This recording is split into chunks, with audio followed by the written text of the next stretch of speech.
What is going on, everybody? Welcome back here today to episode 11 of the Just Ballin' podcast. My name is Matthew Geist, and we are here into the teens now of the JB pod. So yeah, today's episode really doesn't have a specific plot to it. It's just going to be a bunch of miscellaneous stuff that I want to talk about. Some Christmas Day games, some NBA rumors, some injuries, some just obviously stories that have came up. So I just want to talk about them. Like for instance, the Dewayne Dedmon seeking a trade from the Kings, the Pelicans listening to offers on Drew Holiday. I want to cover all of that, and we're going to do that in today's pod. Now, before we start this, if you guys could leave a rating and review on Apple Pod, I would greatly appreciate that. Thank you to everybody that has done that so far. I do want to shout out a couple people that have gave a review on Apple Pod. So I'm just going to do like 3 here. From Silver Kuhn, he said, really doing a great job. Keep it up. Thank you. Appreciate that. From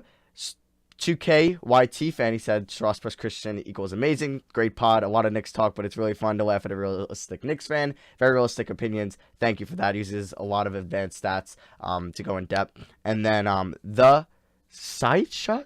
It's SHYSTUH. I'm not even going to try to pronounce that again. But he said, I love all the content I watch daily.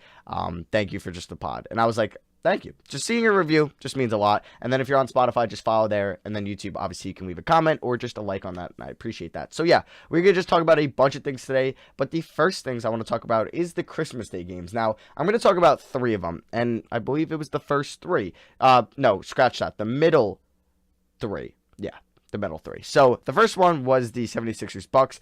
Really just want to talk about how great Joel Embiid played in that game. He defended Giannis perfectly. People were saying, arguably, that was the best all-around performance of the season on both ends. And honestly, it's hard to disagree on that. He had a fantastic game on the offensive end. 31 points, 11 rebounds, and was 3 of 6 from downtown. You guys have known in my videos, I talk about Joel Embiid taking way too many threes, and he's not good at it. He's frankly just not good at shooting from outside 16 feet, 18, 20 feet. But he was on this game. He went 3 for 6, and then the next game he goes 4 for 11, which is actually kind of solid. But he was dominant inside. On the boards, he was really good, and his defense on Giannis was incredible. His rim protecting just overall was great, and the amount of just turnovers he kind of let Giannis have, like he didn't have a steal, but he didn't have a steal, but he basically tipped so many balls. Maybe they just didn't come in the possession of Philly after, but he did a great job on that end. 2 blocks for him as well, and he defended Giannis perfectly. That was definitely Giannis's worst performance of the season. I believe he went 6 for 21 shooting. He got into a little bit of foul trouble, which he doesn't normally do. He doesn't really foul out of many games, but he gets in foul trouble here and there. He's fouled out twice this season. He's hit 5 fouls, I believe, 3 times. So, he can get into foul trouble, but those were mainly in the beginning of the year. But he did he only had 3 fouls. I thought he had a lot more, but he had 18 points, 8 for 27 from the field, 0 for 7 from 3. Yeah, so it wasn't Giannis's best game. I still think he's the MVP of the year, but wanted to give Joel Embiid some love. Now, the next game was the Rockets-Warriors game. Now, the Warriors aren't good, and the Rockets are good. So you would think that the Rockets would have won this game, and they did not. James Harden didn't take many shots. Russell Westbrook went 0 for 8 from downtown. Now, I think this is a good strategy that teams should do. It's just double team James Harden at the point of attack, right when he crosses half court, or right when he gets to a point where he will actually shoot the ball. You double team immediately. I'd rather take the chances of a double team James Harden 3 than obviously a not double team James Harden 3. But I'd also rather take, let's say if you don't double team, right? You're going to get pretty much James Harden is going to shoot it. But if you do double team, I'd rather have Daniel House, Austin Rivers, or Russell Westbrook shoot that 3 than James Harden contested. 100%, 10 times out of 10. I'd rather Russell Westbrook take a wide open 3 than Harden with 2 defenders near him. So I think that's a very good strategy that Steve Kerr went with. Draymond Green was great on that side of the ball. Russell Westbrook was 11 for 32. He has not been efficient this year whatsoever. It'll be interesting to see if he makes it into the All-Star game this year. Harden was 9 for 18, 6 for 10 from 3, and 0 for 1 from the line. I think it was like the 4th time in his career that he did not hit a free throw. And yeah, the Rockets bench is pretty poor. It's bleak right now. I hope Chris Clemens works out for them and he could be a rotational guy. But I think they're definitely going to be looking for a wing at the deadline.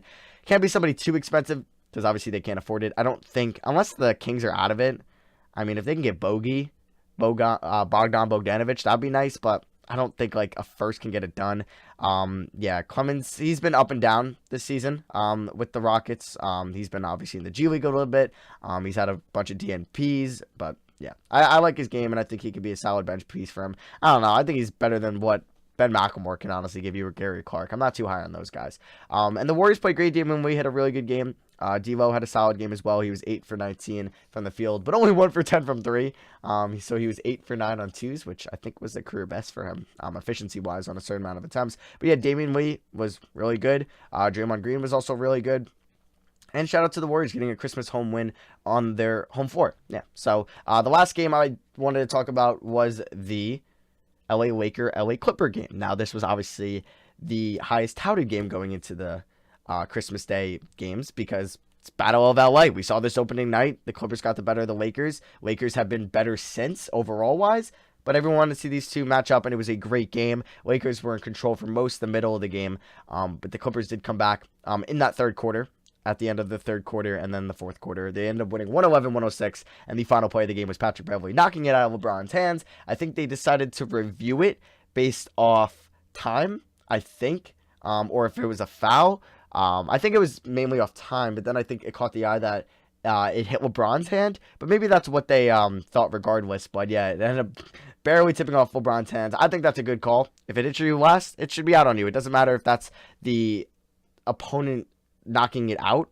I think if it hits your hand regardless, however it gets knocked out, it should be the other team's ball. If you're the last person to touch it on any regard, it should be the other team's ball. So I really like that call. Kawhi Leonard had a great game. Paul George was a pretty bad 5 for 18. He was perfect at the line though. And LeBron wasn't very good in this game. He was 2 for 12 on threes. He wasn't good in the clutch. AD was 1 for 6 on threes. But Kyle Kuzma had a really good game. He got hot in that first quarter.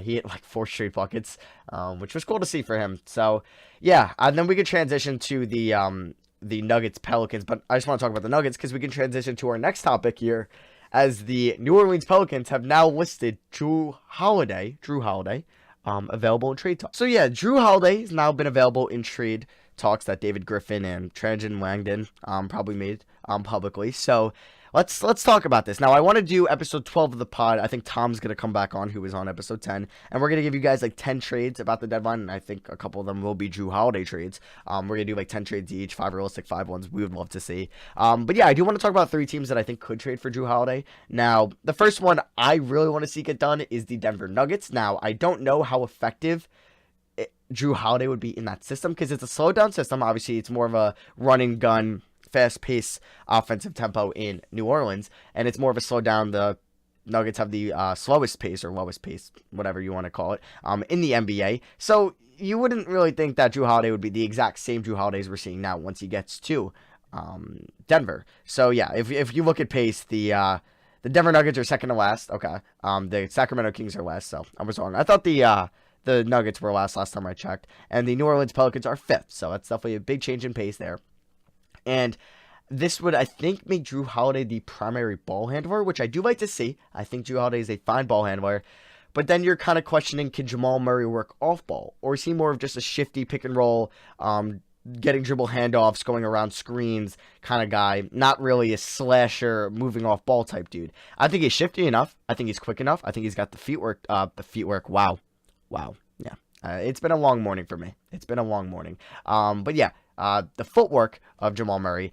And I don't know if it'll work out, but then you're going to just value the price. Now, Drew Holiday, I think, is a pretty solid contract for what he is. I think he is a borderline all-star player in the NBA. I think he's a top starter in the NBA. And I think the Nuggets need a secondary offensive player. I don't think Will Barton could be that guy. Gary Harris seems like he's not that guy. And when Nikola Jokic isn't really an offensive takeover guy, I've said this a lot lately, so I don't want to keep regurgitating it. But yeah, when Nikola Jokic, when Jamal Murray's not on, which is a lot because Jamal Murray is very inefficient, Nikola Jokic can't take a game over offensively, or at least scoring-wise, because you kind of need that guy in the playoffs to rely on, and Jamal Murray's just not that guy at this moment in his career. But Drew Holiday, I think, could take that load. Now, I think Bradley Beal's the perfect guy, but Bradley Beal can't even be traded. I don't even know if they have the assets to get that done. But yeah, Drew Holiday's making $26 million this year, $26 million next year, and then a $27 million player option in 2021, 2022. I would guess he'd probably decline that by then, but I could definitely be wrong because you don't know how the NBA is going to be by then. But yeah, Jrue Holiday's having a solid statistical season, about 20 points a game. He's shooting 44% from the field, which isn't great, 34 from three. So it is actually down, from last year, at least from the field, but up from three. He's a pretty good free throw shooter throughout his career, but he's only shooting 69% this year. So maybe this is the lowest his value is or could be, at least in the last 3 years. It is, I think. So if I'm the Nuggets, now personally, I don't think Michael Porter Jr. should be untouchable, but they say he is. I don't think he's going to play more than 6 years in the league. I just don't. He doesn't look good right now, and I still think he's 2 years away from being somewhat solid. Now, obviously, he's like the potential of what he was in high school. High school was 3 years ago for this guy, or 2 years ago. He hasn't really played meaningful basketball since high school. Like, he didn't play at all at Missouri, or he played 2 games or whatever it was. And then he's barely played this year. He's playing like 6-7 minutes a night. I don't know. He just looks stiff, and obviously that's expected because he's coming off a major back injury. But I think if you can get Jrue Holiday, you get it done. Jrue Holiday is 29, so he is kind of up there, kind of a little bit older than Jokic and a lot older than Jamal Murray. So obviously Bradley Beal should be your guy. Maybe they were just waiting to see Bradley Beal's availability in the offseason. I just don't know if he will be because I think the Wizards are going to try to roll out the John Wall, the Beal, the Hashimura, Bertans, and Bryant lineup next year and actually try to be competitive. But I don't know. This might be the Nuggets' best shot at getting a secondary, quote-unquote, top starter to pair up with Murray and Jokic. And I think if you can get it done with Malik Beasley, Gary Harris, and a first, you do that. But I don't think the Pelicans would accept that. You might need 2 firsts in there. And you can't trade your first this year because they traded for Jeremy Grant. So that's just one team I think would be interesting to see trade for Jrue Holiday. The other team was the Milwaukee Bucks, but this one they really don't have a good offer. They have that Pacers pick from the Malcolm Brogdon sign and trade. They could do some sort of DiVincenzo, Eric Bledsoe in that pick. But, like, I don't really see the Pelicans wanting Eric Bledsoe. So it's really hard to find a trade there because you have to match the salary, and the Bucks are already at the tax. So it's really hard to find there. I don't really see. I know a lot of people throw out the Pacers. I don't really think Miles Turner for Holiday would make sense for Indiana. Now you're kind of playing T.J. Warren at the 4 and then Holiday guarding 3s, which you can do, but I don't really like that idea. I saw somebody suggest Jrue Holiday for Ben Simmons. I don't think the Sixers would ever consider that. Miami would be cool. But like, I think like Duncan Robinson and Kendrick Nunn are fine young pieces, but I think they're way more valuable to Miami than they are to other teams. I just don't think they'd be as good on other teams. Maybe Duncan Robinson. I just don't think Kendrick Nunn would be. I think it's the system he's in. I think it's Spoelstra. And I think he's homegrown there. He's comfortable there. I just don't think he would be as good in a different system. So I don't really view him as a nice trade piece. The best one is Tyler Hero. But I believe he's untouchable, quote unquote untouchable. Probably in a Jrue Holiday trade.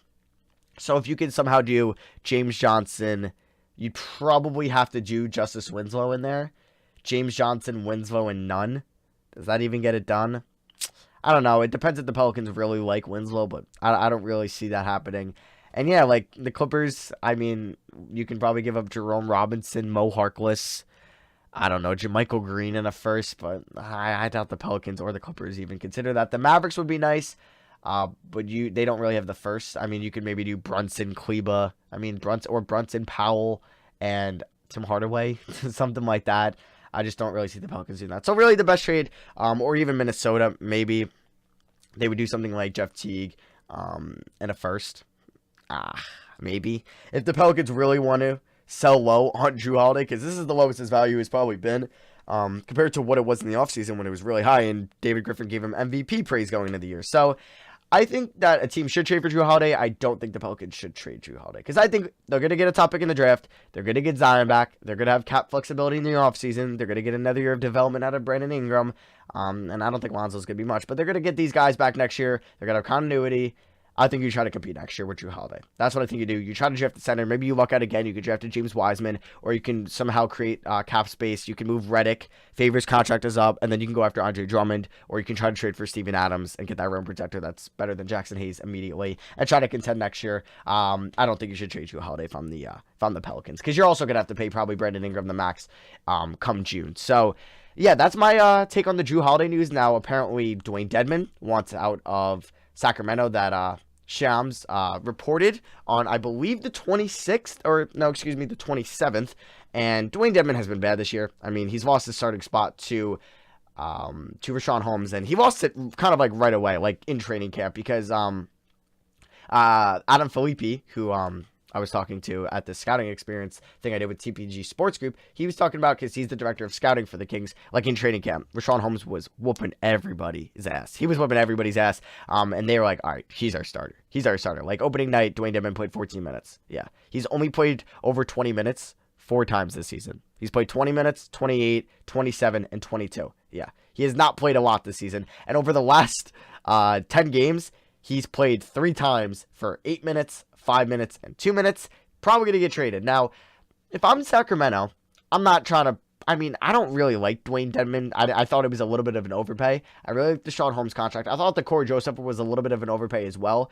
Same with the Ariza. I didn't really get those moves too much, but Dewayne Dedmon was pretty solid for the Hawks last year, so that's why he got that money in the Kings had cap space to spend, and they're not a free agent destination, so you kind of get that move. He's got 13 mil this year, 13 mil next year, and then a 13 mil non-guarantee in 2021. So it's basically just next year left on his contract, and I can't really find a team that would probably want him. Maybe Boston, but I don't think they can get to the salary of 13 mil. You'd probably have to do somewhat of like Romeo Langford, Canner, and maybe Tice, but like you don't want to trade those two guys. No, it would probably have to be like Canner, Langford. I'm gonna try to think of a way the Celtics could get him, because if I'm the Kings, and you could maybe ask Cleveland if they do Tristan Thompson for Dewayne Dedmon and like 2 second-round picks. I think you do that.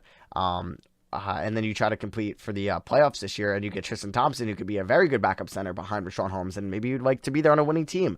And he'll be a pending free agent anyway.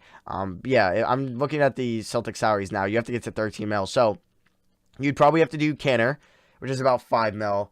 Romeo Langford gets you to about 8 mil. And then you do Gershon Yabusele, that gets you to about 11, and then Poirier. But now you're doing a 4-for-1, and then you kind of got to throw in crap guys. But I think you could maybe get that done, and then you could maybe throw in a second, and that's why Sacramento would do it. I wouldn't mind seeing Dewayne Dedmon on the Boston Celtics. I actually think but like I don't think they would give up Langford. They just drafted him 14th overall, so I'm kidding. Actually, I take back Langford. So maybe it would be Canner, Yabusele, Poirier, and then Robert Williams. Could that get it done? Maybe. I think it's what you have to hit 75% of the player's salary, so maybe you could. I would not mind seeing Boston try to get Dewayne Dedmon. I'm looking like at the Eastern Conference. Charlotte, maybe Marvin Williams for Dewayne Dedmon. Not a terrible idea. Yeah. So I don't really see a lot of teams going after Dewayne Dedmon. Yeah. I mean, maybe Portland. Would they do just a Bazemore for Dedmon swap? I think they would. I think actually they 100% would. I just don't know if Sacramento would do that. But if he wants out and you're just playing Richaun Holmes over him anyway, and you have Bagley back and you have Bielitsa and you have all these guys that you can play really over him, and then I'm sure there'll be a center in the buyout market that you can go after, or a center that you could just trade a second-round pick for at the deadline. Yeah, I mean, I guess it wouldn't entirely hurt to pick up like a Kent Bazemore and maybe a second-round pick for Dewayne Dedmon, or just Kent Bazemore in general, and now you have like a better locker room. But yes, so if you look at I'm just looking at Richaun Holmes. Yeah, he's on such a good contract. 4 mil this year, and then he's making about 5 mil next year. He's had a 2-year, $10 million contract on July 16th. Yeah, and he's averaging career high 12.5 points, career high 8.8 rebounds, and a career high 66% field goal percentage, which is really good. So shout out to Richaun Holmes. Love to see that. I really liked him in Phoenix, and I kind of liked him in Philly. I just didn't know if he would actually could be a starting center. And on a okay team like the Kings, he could definitely be a starting center. Yeah, Shams reported that Luke Walton is believed to have soared on Dedmon, and neither sides believe the union can be salvaged. And apparently multiple teams are making offers for Dedmon in hopes to get a deal done by the deadline. So yeah, it's looking like Dedmon will be moved by the deadline. So yeah, Zach Randolph retired from the NBA, which I wanted to give a shout out to Zebo. He was a Knick at one point. He's a really good guy, and you know, he had his off the court issues, but it wasn't like anything horrible. He played 16 years in the NBA. I just wanted to, he had actually a really good season from 2003-2004 when he was in Portland, and then we'll go his second year in Memphis. No, we'll actually go we'll go his age 32 season. So his 10-year peak, right, from his age 22 to 32 season, he averaged 19 points, 10.5 rebounds, and 2 assists. It's pretty solid. Shout out to Zebo. I don't think he'll be a Hall of Famer. Sucks he never got a ring, but you know, shout out to Zebo. So yeah, that was pretty much some news. Mike Conley's out weeks with the hamstring strain. You guys know he's been super disappointing this year. And yeah, James Wiseman signs with Excel. He is also withdrew from Memphis. Don't think I talked about this on the pod. I think due to a lack of centers in this draft, it's pretty much him, Vernon Carey, who He's a lot better than Vernon Carey. He's going to go top 5, just the need for center. And a lot of these teams in the top 5 probably will be looking for a center. Atlanta, looking for a center. Golden State, looking for a center. New Orleans, probably looking for a center. I guess not. Maybe they're looking for a point guard more. But, I think they would definitely draft James Wiseman if the opportunity presented itself. Memphis could probably snag another center. Just maybe he could be under Valanciunas' wing, and then when Valanciunas' contract's up in a couple years, he can go. Cleveland would definitely draft James Wiseman. Washington would definitely draft James Wiseman. All these teams pretty much need centers. Charlotte could use a center, but they might make the playoffs. So, yeah, James Wiseman, he'll be a top 5 pick. I honestly think he'll be a top 3 pick due to just LaMelo being hurt, RJ Hampton being hurt, Cole Anthony being hurt, Denny Avdija not really doing much in Israel. I do really like Anthony Edwards. I honestly think if I had the number 1 pick right now, like, I could just do a tankathon right now and we could just kind of see who has the the top 5. So we'll do a random tankathon draft simulator. I think this would be fun. And then, like, kind of who I would take in that spot. We'll do the top 5. So I'm just going to do one random lottery. All right. So the Pelicans got the number 1 pick. So I think I would go point guard here if I'm the Pelicans. I think if you still are very high on Jackson Hayes, if you think that you can maybe bring back Derek Favors, I think you need a point guard. I don't think Alonzo's the answer there. I don't think Drew Holiday's your point guard. I think Drew Holiday's more of a 2. I think you have Brandon Ingram at the 3, Zion at the 4. Let's say Hayes/Favors next year at the 5, if they were to bring back Favors. I think I would go Cole Anthony over LaMelo. I'm not super high on both. I do think those two are the 2 best point guards in this draft.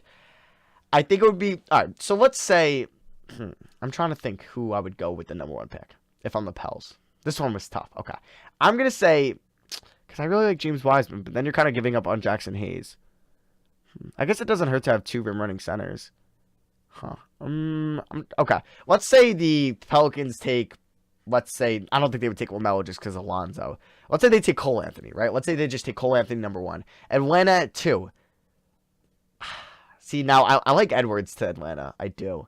Okay. Let's say that they take, Atlanta dropped 1 from, so Pelicans went from 4 to 1. Hawks dropped from 1 to 2. So let's say Atlanta takes Wiseman. Let's say they take Wiseman, right? And now they have a front court of Collins and Wiseman. They have Hunter, they have Reddish, they have Herter, and they have Trae Young. It's a nice young core. The Suns jumped up from 7 to 3 here. So the Suns are at 3. I don't think they go Edwards here, just because of the Devin Booker fit. I don't think they go him. Especially with Anthony, or especially with Kelly Oubre there, excuse me. Now, they could look at power forward. They could even look at Jaden McDaniels, but I think that's a reach. I think, I'm trying to think here. I think that they would possibly go point guard. I think they would go point guard, develop under Rubio. I think they would go LaMelo Ball. I think they would. He could be their backup point guard, develop behind Rubio for the next, 3 years or 2 years, and be their starting point guard once Rubio's contract's up. I think they would go LaMelo Ball. So we have Cole Anthony 1, Wiseman 2, LaMelo Ball 3, and then I had Minnesota at 4. I think they would also be in the market for a point guard. Now it comes down to between RJ Hampton and Nico Mannion. I think they would go, I don't know. I like Mannion, honestly. I would go Mannion. Let's say they go Mannion at 4, and then 5 was the Knicks. I think they would want a point guard, so they would go Hampton, or they would go Edwards.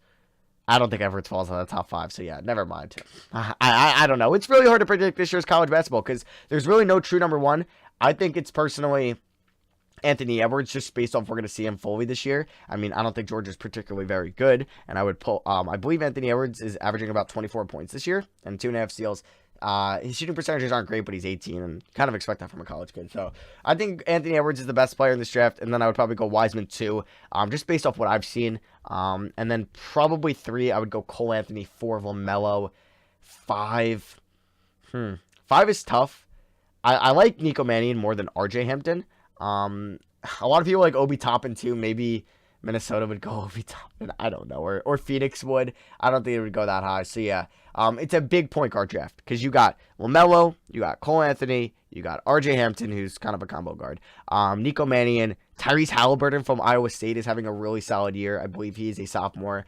Killian Hayes, in France, he's a solid point guard. And then I believe Killian Hayes, and then Theo Maledon, he's also in France too. So there's a bunch of guys that can be drafted as a point guard in this draft. All right, and you know what? I'm going to wrap this off with a segment of Contender and Pretender. So I'm going to give you guys teams. We're going to go through every team that is currently in the playoff race right now. On this moment, I'm recording this 12/28. I'm going to go through all 16 teams that would currently make the playoffs, and if they're a pretender for the NBA Finals or a contender. So we're going to start off in the Eastern Conference. Milwaukee Bucks, contender. I think they are the favorites to win the East at this point, just based off what we've seen this season. Do I think that they're the best team in the East? Yes, but I do think Philly is very close, but we'll get to them in a little bit. So I think Milwaukee is a contender by far, favorite to come out of the East. I think we can all agree on that. Boston is the second best team in the Eastern Conference. Now, it's tough. To be honest, I think, or they're currently 22-7, second best in the East. Now, I think Philly, personally, in my opinion, is still the second best team in the Eastern Conference. Come playoff time, 7-game series. Now, if you're trying to choose between Boston, Miami, and Toronto, that's tough. I think beginning of the year, I would have still said, I think Boston. And I think now I would still say Boston. I would really like to see them get Dewayne Dedmon. Damn. Yeah, they should definitely try to get that. But yeah, Toronto I do like too. Or Miami's. Okay, so I think Boston is a pretender. I think they're great. I just, unless they add that center, that really good center, not really good, just I think a little bit of an upgrade over Tice, and they stay healthy, I think they're very close to a contender. But I think right now they're a pretender, and I don't want to give many teams contender that slot. I want to do like 4 max. So I'm gonna go pretender to or pretender to the Boston Celtics. Now the Miami Heat, pretender as well. I don't think they have the depth in a 7-game series. Now Chris Silva's been fine, Duncan Robinson's been good, Kendrick Nunn's been great. I don't know, man. I just think if Jimmy Butler's having a bad game, are you trusting Kendrick Nunn, a rookie, who's 24, so he's got some experience, or 25, in a 7-game playoff series against Philly, against Toronto, against Boston, against Milwaukee? I don't know, man. I don't. I think Bam is great. I think he's an all-star this year, but do I think that you can let him take over when Jimmy Butler's not on? No, I don't. So Kendrick Nunn is averaging 16 points this year. I'm going to say they're a pretender. This will probably get a lot of people mad because I'm going to say their favorite team's a pretender. Toronto, I'm going to say pretender as well. I just think in a 7-game series, I just think age is going to catch up to them with Gasol, at least, in Ibaka, and they're really kind of limiting at that 5 spot. I don't know if they make a move at the deadline, and I really like Chris Boucher, but I don't think he's there yet. I like Lowry. I like Van Vliet, Siakam, obviously, and OG's been really good this year. I probably like them more than Miami, I think, personally. And I probably like Boston the best out of 3. It probably goes Boston, Toronto, Miami. But yeah, I'm going to say Toronto's a pretender. But I do like Toronto, man. It's really just a game here. They could end up beating Philly in the second round or the first round, so who knows? Because right now they'd be slated to face Philly in the first round. That'd be such an entertaining series. A rematch of last year's Eastern Conference semis. That'd be fun. The next team is the Philadelphia 76ers. I still think they're a contender. I think they're way too talented to not be. Now, I think they could use some more shooting, and I think they do have the salary to get to that point. They do have a first-round pick. I don't actually know if it's this year or next year, but they can trade a first-round pick, and they're going to be good next year anyway, so I don't think they mind trading that first. And we've known that Elton Brand is not shy of making big moves. So if we look at their salaries, let's say they wanted, I mean, they can't get JJ Redick, but Mike Scott, 4.7 mil, Zaire Smith, 3 mil. So that gets you to about 7.7 mil. Kyle O'Quinn, that can get you to around 10 mil. So what shooter can you get for 10 mil? Could you get Zaire Smith and a first-round pick, get you Bogdan Bogdanovic? But I don't know if the Kings would want to give him up. Can that get you can't get you a Marcus Morris? Probably can't get you a Davis Bertans. Probably not enough value. I don't know. But if it can get you another shooter, then I think Philly is there. But I think Philly's just really talented on the defensive end, especially. I think their best 5. I mean, if you say Tobias Harris is off the floor, right, instead of Matisse Thybulle, and you have Simmons, Richardson, Thybulle, Horford, and Embiid, that's the best defensive lineup in the league, I think, by far. I think better than anything Milwaukee or the Clippers can put out. Actually, I wouldn't say by far, but I think it is the best defensive lineup in the league. It's got to be up there with what? Bledsoe, Matthews, Middleton, Giannis, Lopez is probably their best defensive lineup. And then LA, you have what? Beverly, George, Leonard, Green, Harrell, something like that. Or Harkless Harrell, maybe.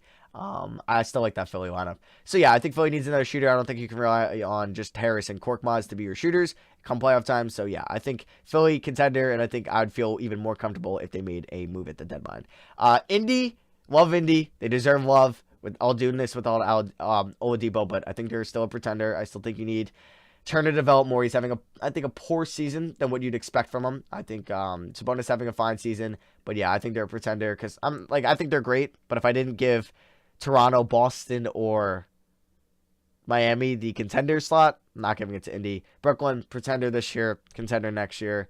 Orlando pretender. All right, Western Conference. We'll start at 8 seed. So Portland currently the 8 seed. They're a pretender. I even think you know what? They made a move.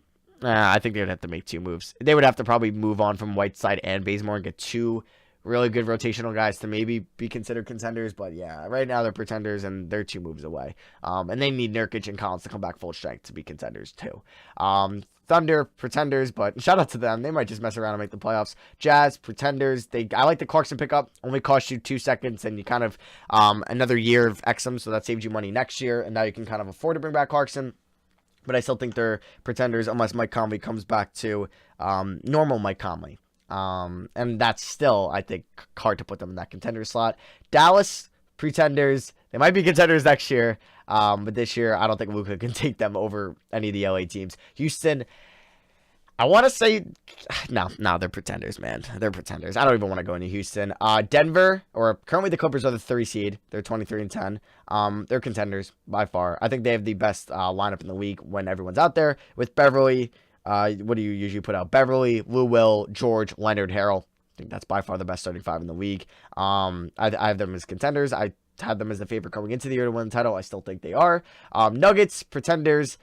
They're still a move away from even me considering them as contenders, and it's got to be a score like Jrue Holiday. If they get Jrue Holiday, then I'll consider it more, but man, I just don't think they could beat any of the LA teams in a 7-game series. And the Lakers, contenders with LeBron, AD, and when you have LeBron, you're a contender as always. So yeah, I think this was a fun miscellaneous episode. Yeah, we talked about a mock draft, we talked about contenders, pretenders, we talked about some trade rumors, some Christmas games. It was a fun episode. I have no idea what I'm going to call this.